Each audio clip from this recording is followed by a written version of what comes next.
The objective for this project was to create a function generator where if you type in the frequency with the keypad, it outputs the frequency both to the speaker, and we have it also measuring on the oscilloscope.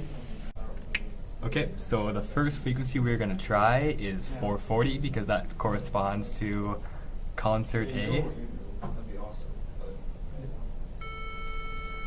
So as you can see, you can see the square wave right here. The frequency that the oscilloscope is measuring is 442, which is within tolerance, and you can also hear it on the speaker. The next one we'll try is 262, which is middle C.